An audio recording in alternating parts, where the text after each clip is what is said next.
예, 오늘 우리 주님의 말씀은 창세기 29장 35절입니다.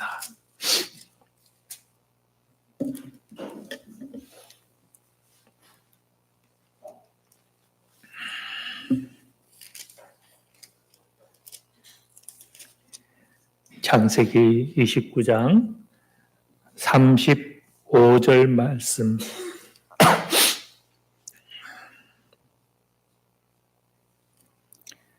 예, 제가 받들어 봉독합니다. 그가 또 임신하여 아들을 낳고 이르되 내가 이제는 여호와를 찬송하리로다 하고 이로 말미암아 그가 그의 이름을 유다라 하였고 그의 출산이 멈추었더라. 아멘. 예. 오늘 말씀의 제목은 찬양 받으실 하나님. 예. 하나님께 경배하십니까? 찬양을 자주 올려드립니까? 자, 시작 전에 한 가지 질의를 한번 해볼 텐데요. 둘 중에 하나를 한번 택해 보시기 바랍니다. 내려오는 은혜, 올려드리는 영광, 어느 것을 선호하시겠습니까? 두 번째, 받는 은사, 그 은사로 충성하여 남기는 것, 어느 것을 선호하시겠습니까? 세 번째, 보시고 들으시고 함께 하시는 그 하나님, 그 하나님을 찬양하는 나, 어느 것을 택하시겠습니까? 예, 쉽지가 않죠. 보시는 하나님, 들으시는 하나님, 나와 함께 하시는 하나님. 그게 좋아요. 찬양하는 나, 그를 경배하는 나. 예. 오늘 말씀은 이 주제를 가지고 크게 세 가지 주제인데요. 그러다 보니 오늘 끝낼 수 있을까 염려도 되긴 하지만 상고해보고 도저히 안 되면 다음 주로 넘어가도록 하겠습니다. 자, 오늘 본문은 말씀하죠. 예, 뒤로 한 장 넘겨주시기 바랍니다. 예. 그가 또 임신하여 아들을 낳고 이르되 몇 번째입니까? 네 번째입니다. 네 번째. 그는 누굽니까? 레아죠, 레아. 레아는 야곱의 남편이고 라헬의 언니이기도 하죠. 그가 또 임신하여 아들 낳고 이르되 내가 이제는 여호와를 찬송하리로다 하고 이로 말미암아 그가 그의 이름을 유다라 하였고 그의 출산이 멈추었더라. 유다. 유다의 의미가 무엇입니까?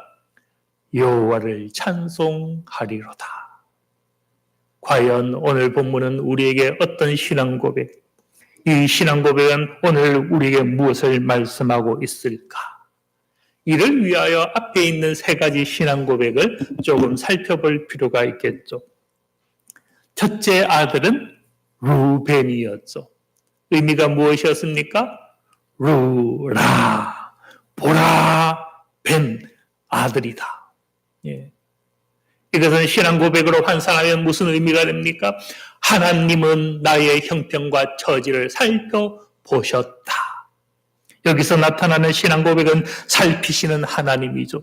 우리가 이것을 안다면 우리 삶 가운데 우리는 너무 염려하며 살 필요가 없는 것이죠. 내일 일은 누구에게 맡기면 됩니까?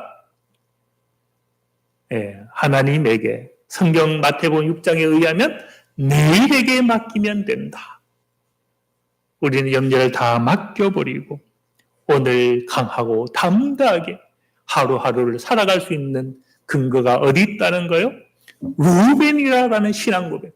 나를 살펴보시는 하나님이라는 신앙 고백 안에 있더라라는 거죠. 이 고백은 너무 값진 것이죠. 둘째 아들의 이름은 무엇이었습니까? 시므온이죠. 시므온, 샤마, 들으라. 반대로 말하면 들으시는 하나님이 되는 거죠. 하나님은 우리의 호소와 탄식을 무엇하신다는 겁니까? 들으신다. 이것을 안다면 여전히 우리는 염려할 필요가 없는 거예요. 우리가 공경에 처하더라도 환난 가운데 있더라도 우리는 무엇하면 됩니까? 그때가 바로 우리 호소를 올려드릴 기회로 삼으면 되는 거죠. 성경에 보면 이 들으심의 이름이 많습니다. 시몬의 이름에 닮은 꼴이 많다는 거예요. 누굽니까? 샤무엘이죠, 사무엘. 또 이 샤마엘, 이스마엘이 있죠. 그것이 많다는 것은 무엇을 뜻합니까? 하나님의 들으시는 하나님의 역사가 많았다라는. 그 하나님은 오늘도 우리의 호소와 처지를 들으시고 보시는 하나님, 르우벤의 하나님이요, 들으시는 하나님이 되신다. 하나님이 우리를 들으신다라는 것은 어떤 의미에서 보면 우리는 하나님께 구할 수밖에 없는 처절한 우리의 아픔과 우리의 연약이 우리 삶 가운데 얼마든지 있을 수 있다라는 것을 내포하는 것이기도 하죠. 그러나 하나님이 들으신다면 우리는 오히려 그것을 하나님을 만날 기회로 삼을 수가 있는 것이죠. 우리가 기도할 수 있다는 것, 호소와 탄식을 하나님께 올려드릴 수 있다는 것, 오히려 하나님을 만나는 기회가 되는 것이고 하나님의 영광과 하나님의 일을 보는 통로가 될 수 있으니 이 시므온이다라는 고백, 우리는 여전히 붙잡을 수밖에 없는 놀라운 고백이 되는 것이죠. 물론 성경에는 때로 하나님은 숨어 계시는 하나님, 침묵하시는 하나님처럼 보일 때도 있지만 그럼에도 불구하고 하나님은 그 안에서도 말씀하시고 들려주시고 우리를 향하여 들으시는 하나님이 되시더라. 자, 세 번째 아들의 이름은 무엇이었습니까? 레위였죠. 레위. 연합. 나와 연합하시고 함께 하시는 그 하나님. 그래서 주님의 다른 이름이 있죠. 무엇이었습니까?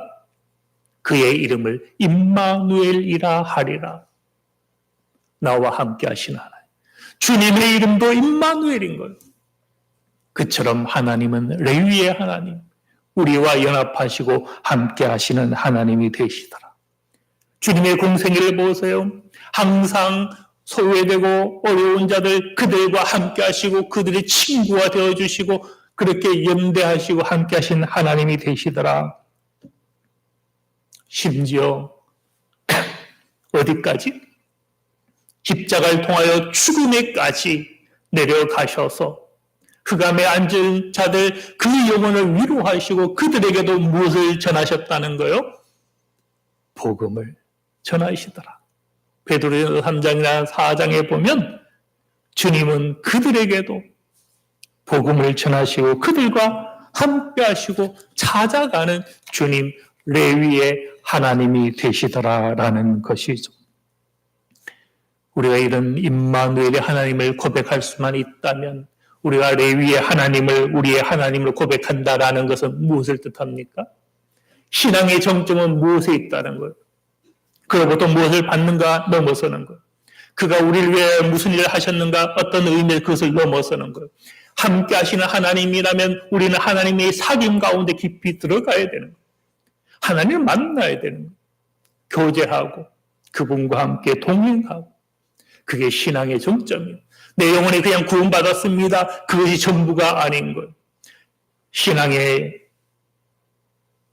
아름다운 그 흔적은 무엇을 통해서 찾을 수 있겠습니까? 그가 주님과 동행하는가? 주님과 동행하는 그 방식으로 그가 또 다른 이웃과 연대하며 함께 하는가? 주님의 사랑을 나누며 주님의 용서를 나누며 주님의 섬김을 나누며 그렇게 이웃과 연대하는가? 그게 신앙의 본질이에요. 내가 천국 간다. 이것은 어떤 의미에서 작은 것일 수도 있다. 그게 왜 작은 것일까? 오늘 계속 말씀을 더 묵상하기 원합니다. 자, 우리는 지금 르우벤, 시므온, 레위를 보았지만 오늘 본문은 누구를 이야기합니까? 네 번째 아들 유다를 이야기하죠. 그런데 한번 보세요. 이 네 아들의 신앙 고백이 하나의 하모니가 되더라. 하모니. 사중창, 합창이 되더라라는 거죠. 우리 스피커가 단방향의 스피커가 있고 4채널, 4채널 입체적인 스피커가 있잖아요. 어떻게 듣기 좋습니까? 모노가 좋습니까? 스테레오가 좋습니까? 말할 것도 없죠. 신앙 고백도 마찬가지입니다. 그저 나는 보시는 하나님을 선택하고 누구는 들으시는 하나님을 선택하고 누구는 함께 하시는 하나님을 선택하고 누구는 나는 찬양받을 여호와를 기뻐합니다. 각각 따로 하나를 선택할 필요가 없다는 이 모든 것은 신앙 고백은 하모니가 되고 중창이 되고 합창이 되고 오케스트라가 되는 그 차원이 우리에게 있는 거죠. 그래서 이 레아는요, 놀랍게도 무엇을 고백하고 있는가 하면 나를 위하여 보시는 하나님, 나를 위하여 들으시는 하나님, 나와 그렇게 연대하시고 함께 하시는 그 하나님, 나는 그 하나님을 찬양합니다. 오늘 본문은 그것을 보여줍니다. 그냥 앞에 맥락 셋이 사라지고 마지막 유다만 가지고 찬양합니다가 아닌 거예요. 나는 들으시는 하나님을 찬양하고 나의 형편을 살피시는 하나님을 찬양하고 나와 함께 하시는 하나님을 찬양합니다. 하모니가 되는 거예요. 하모니. 우리는 우리 신앙의 삶의 여정에 이런 하모니가 있습니까? 어떻습니까? 도대체 레아는 어떤 레아가 신학교를 다닌 것도 아닐고요. 어떤 석사나 박사 과정을 다닌 것도 아닐 것인데 어떻게 하나의 신앙 고백도 아니고 둘도 아니고 셋을 넘어 넷 그것도 사중창의 합창과 웅장한 소리로 그는 하나님을 경배하며 감사하며 찬양하는 지평까지 이룰 수 있었는가? 과연 그와 같은 고백을 우리도 할 수 있을까요? 어떻습니까? 해오셨습니까? 우리 삶의 지평에 한번 돌아보시고. 그런데 가만히 보면요. 레아가 가졌던 이 고백의 지평들은 그의 작품이 아닙니다. 통로라는 입장에서는 그의 작품이긴 하지만 이 고백들은 성령의 감동으로 난 것이죠. 하나님의 작품이더라라는 거죠. 크게 보면 두 가지가 그런 이유인 걸 알 수 있는데요. 이 네 가지 고백이 있으려면 무슨 사건 네 가지가 있어야 됩니까? 자녀 출산 넷이 있어야 되잖아요. 이 자녀를 가지는 것은 자기의 수단과 능력으로 되는 것이 아니라 하나님의 선물로 되는 것이죠. 그것을 볼 때 이것은 하나님의 작품이다. 두 번째, 만약에 레아가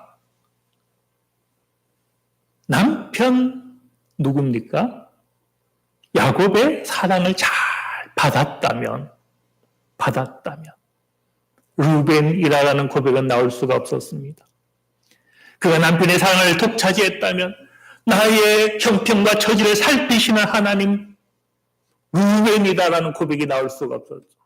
루벤을 낳고 나서 첫 아들을 낳고 나서 사랑을 다시금 회복했더라도 시므온 나의 호소를 들으시는 하나님이다라는 신앙 고백이 나올 수가 없었어요.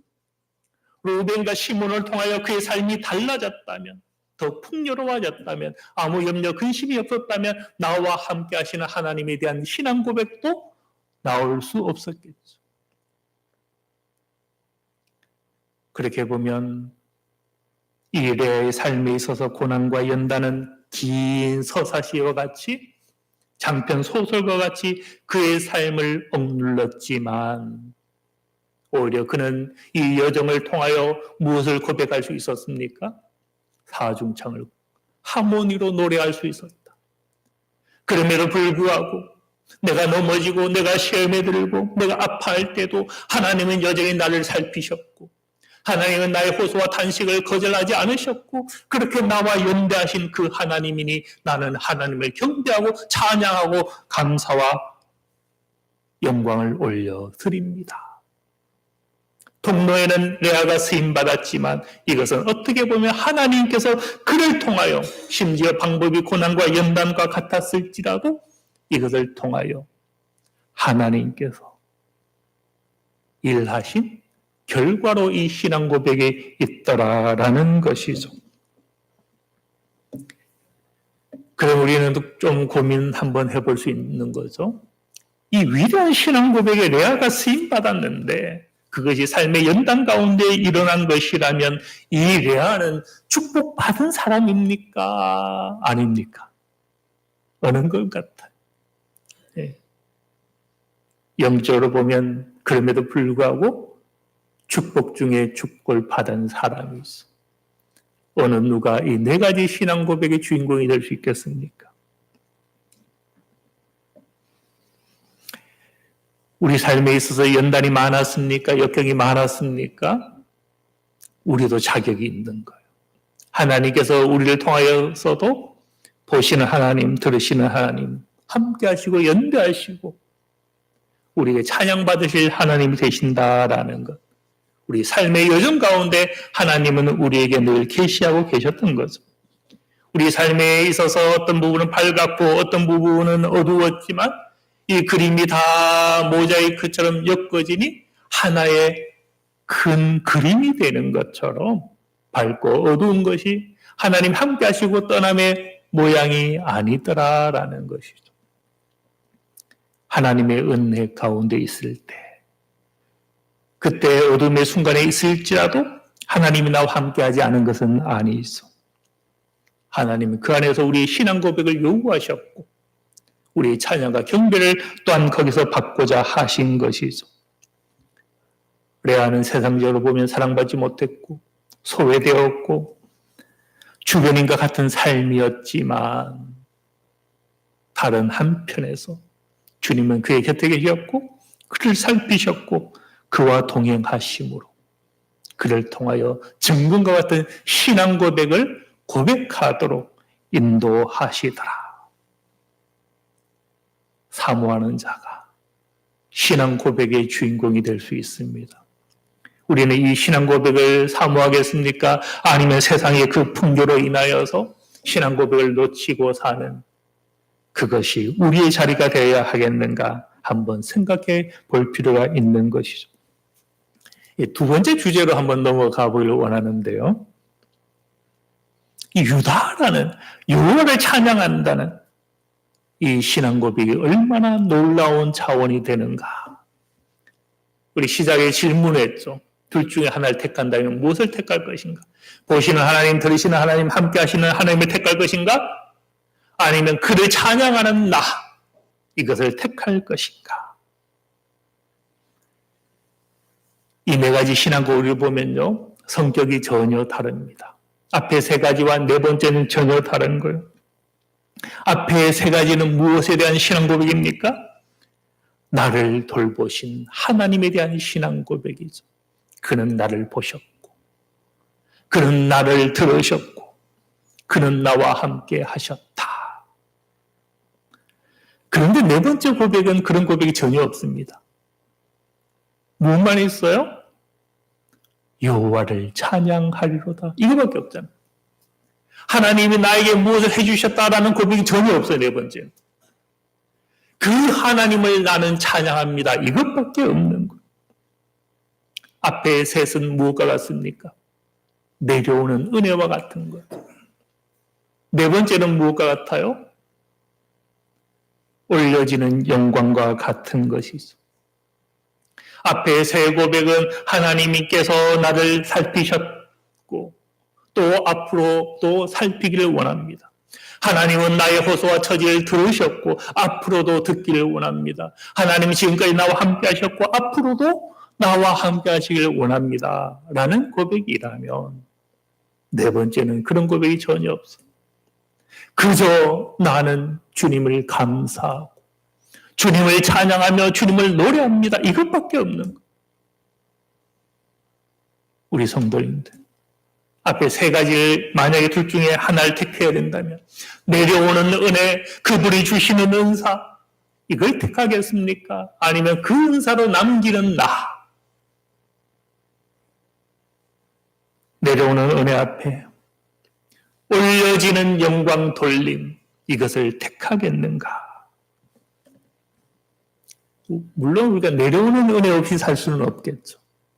나를 살피신 하나님 너무 중요한 거죠. 그러나 이 네 번째 차원을 가만히 우리가 한번 생각하고 묵상해 보면요.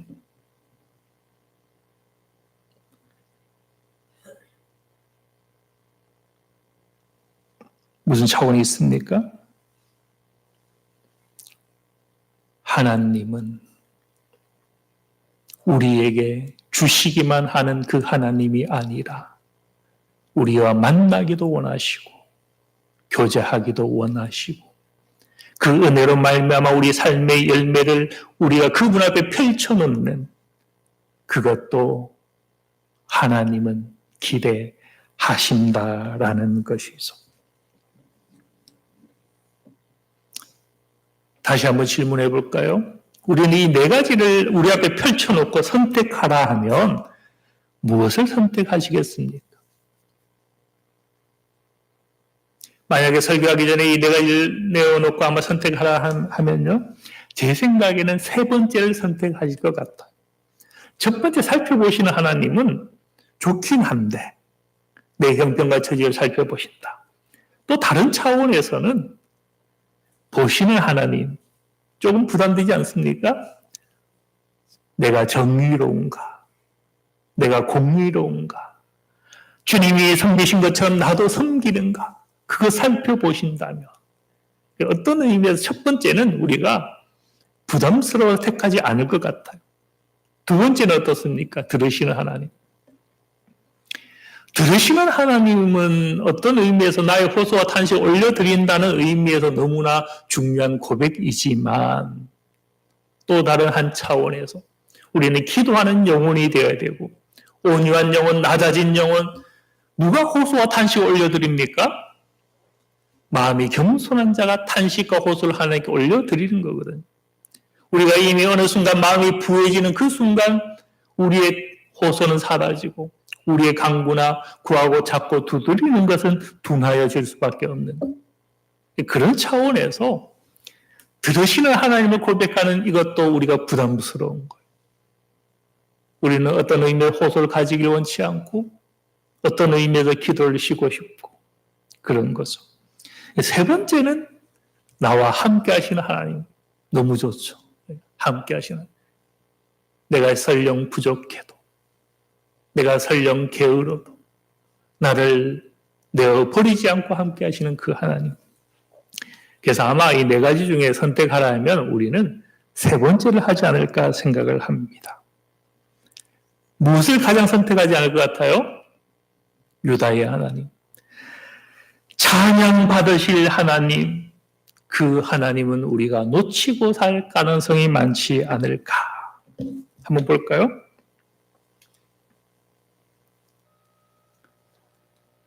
신약에 보면 찬양과 감사를 선택한 사람은 딱 10명 중에 몇 명 있었어요? 1명. 나병 환자 10명이 주님 앞에 나와 그 병을 고침을 받았을 때 15절에 보면 그 중에 한 사람이 자기가 나은 것을 보고 큰 소리로 하나님께 영광을 돌리며 돌아와.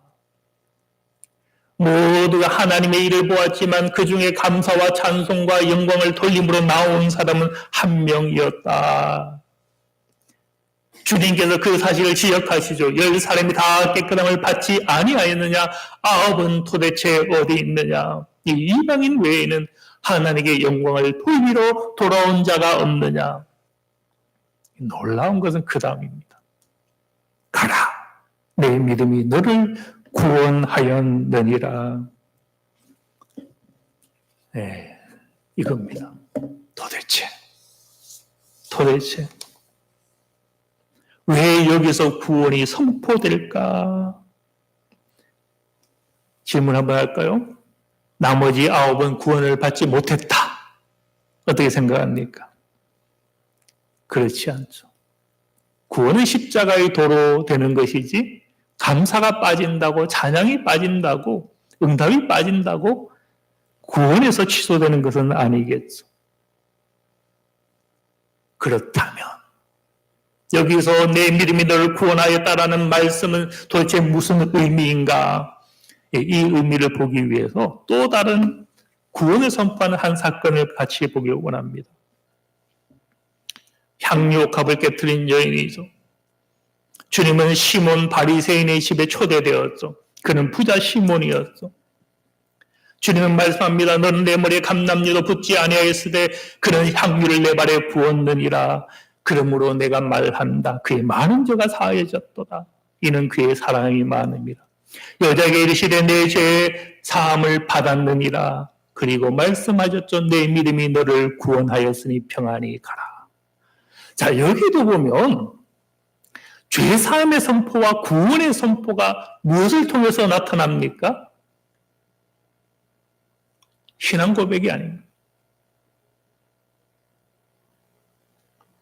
내 믿음이 너를 구원하였다. 자, 지금 이 잔치를 보면요. 주님이 초대되었는데 12제자가 거기 있었겠어요? 없었겠어요? 있었겠죠.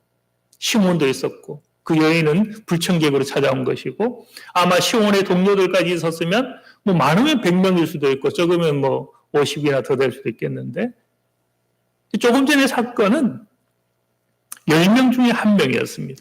만약에 이 무리가 전체가 100명이면 100명 중에 1명이 옥합을 깨뜨린 거예요. 10분의 1도 아닙니다. 감사로 하나님 앞에 나와왔던 자는 1명이다. 그런데요, 여기에 구원이 죄사함이 선포되죠. 이걸 다르게 한번 또 질문해 볼까요? 그러면 이 감사와 이 일에 참여하지 못했던 시몬은 지옥 갔다? 예.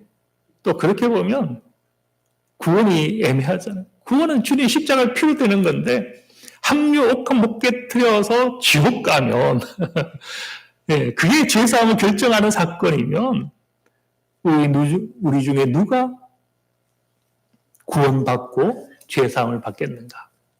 향유옥합은 그 당시 환산에 의하면 300데나리온이었죠. 데나리온은 남자 장정이 하루의 일당이니 1년 연봉입니다. 어쩌면 이 여인에게 있어서 그것은 연봉 정도가 아니라 평생에 모은 자산일 수 있습니다. 근데 구원과 죄사함을 그것으로 바꿀 수 있겠어요? 그런데도 불구하고 주님은 여기에 왜 죄사함을 선포하고 왜 여기에 구원을 선포하고 있는가? 이걸 우리는 알아야 되는 거예요. 죄사함이 시몬도 받았겠지만 시몬의 죄사함과 이 여인의 죄사함의 지평이 같은 게 아니다. 구원에 있어서 모든 자의 구원이 같은 지평이 아니다는 것. 한번 보세요. 우편의 강도도 구원을 받았습니까? 못 받았습니까?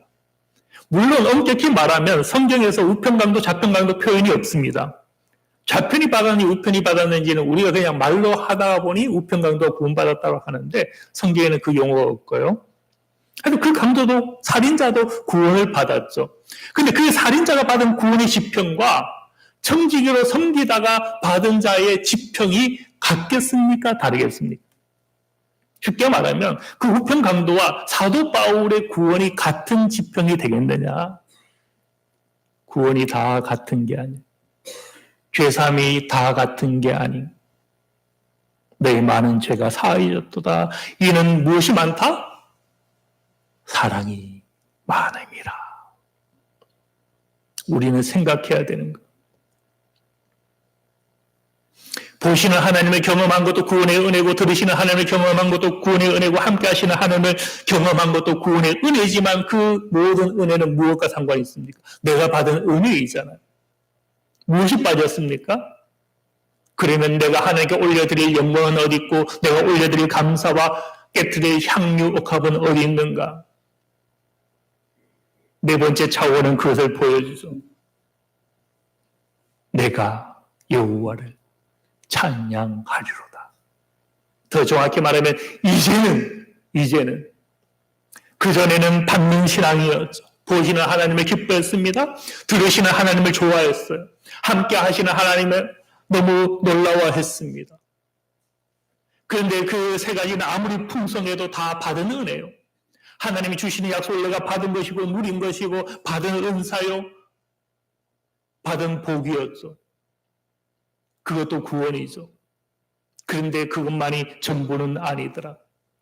누구는 나와서 하나님께 영광 돌리며 감사하는 나병 환자의 구원도 있고 또 누구는 주님 앞에 나와 향유 옥합을 깨뜨리기도 하더라. 다른 것. 그러니까 여기 질문한 겁니다. 이 넷 중에 무엇을 택하겠습니까? 하나만 택해야 한다면 무엇을 택하겠습니까? 이제는 우리가 찬양할 때가 되지 않았습니까? 오늘 본문에 레아는 분명히 말씀하죠. 이제는 여기는 다시 어떤 들으신 하나님, 보시는 하나님, 함께 하시는 하나님 무엇을 기대하는 게 없어요. 내려오는 은혜에 대한 사모함 여기서 또 이야기하지 않습니다. 지금은 내가 감사할 때요. 지금은 찬송할 때요. 지금은 영광 돌릴 때다. 지금은 주님께서 우리를 섬겨주신 것처럼 나도 섬기며 나도 사랑하며 나도 희생하며 나도 누구를 위하여 나를 내어줄 때다. 하나님의 나라와 하나님의 의를 구하라 하신 것처럼 하나님의 의가 나의 의가 되고 하나님의 나라의 공의가 나의 공의가 되고 우리는 이 땅에 공의롭게 살아갑니까? 정직하게 살아갑니까? 신실하게 살아갑니까? 하나님을 사랑하는 것처럼 이웃과 더불어서 나누며 사랑하며 섬기며 살아가고 있습니까? 그게 빠지면 구원의 절반입니다. 받은 은혜만을 이야기하는 것은 죄사함의 절반이더라. 생각해 보세요. 교리로 말하면 죄사함이 누구에게 선포됩니까? 무조건적인 은혜잖아. 죄사함은 우리의 어떤 의미에서 선행과 상관없이 주는 선물이거든요. 그런데 놀랍게도 주님은 이 죄사함의 선포와 구원의 선포를 그렇게 사용하지 않았어요. 무조건적으로 쓰셨지만 그럼에도 불구하고 구별하여 선포하실 때도 있더라. 삭개오가 자기 재산의 절반을 가난한 자에게 나누어 주겠습니다 할 때 주님께서 무엇을 선포했습니까? 구원을 선포했잖아요. 거기에. 삭개오가 주님을 영접했습니다. 우리의 교리로 말하면 영접하는 순간 구원입니다. 그런데 영접하였고 무엇했습니까? 내가 지금까지 속인 것 4배를 갚겠고 그 재산의 나머지 절반은 나누어 주겠습니다. 그때의 구원을 선포하셨다라는 것. 받는 은혜만 가지고 우리는 구원의 은혜를 이야기해서 안 되는.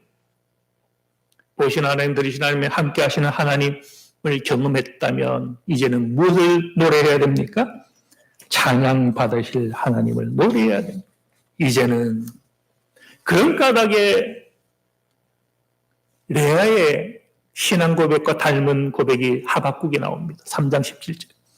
비록 무화과 나무가 무성하지 못하며 포도나무에 열매가 없으며 감람나무에 소출이 없으며 밭에 먹을 것이 없으며 우리의 양이 없으며 외양간에 소가 없을지라도 이것을 레아의 버전으로 바꾸면 무슨 말이 됩니까?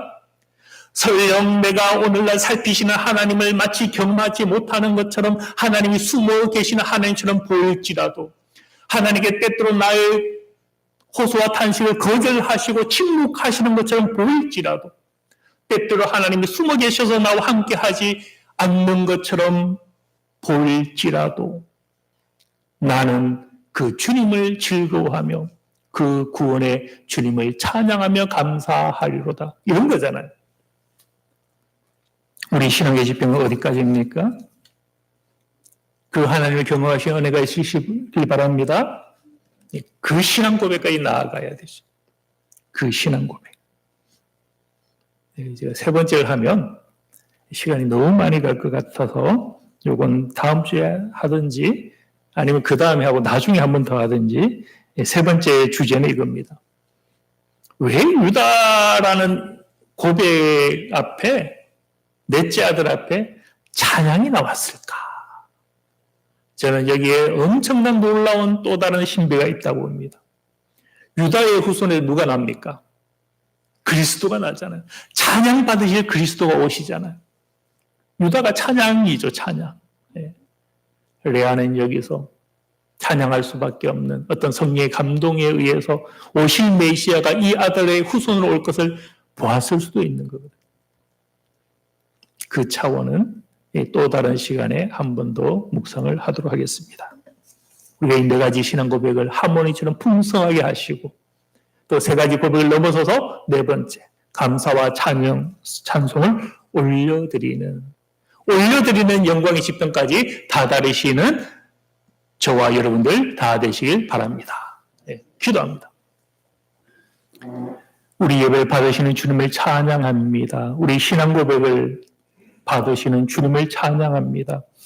우리 신앙 고백이 보시는 하나님, 들으시는 하나님, 함께 하시는 하나님을 기뻐하고 즐거워할 뿐만 아니라 내가 받은 은혜, 받은 감격, 그것을 감사할 수 있고 받은 은사로 섬겨 남기는 선한 청지기 그 자리까지도 우리가 가질 수 있는 은혜를 허락하여 주시옵소서.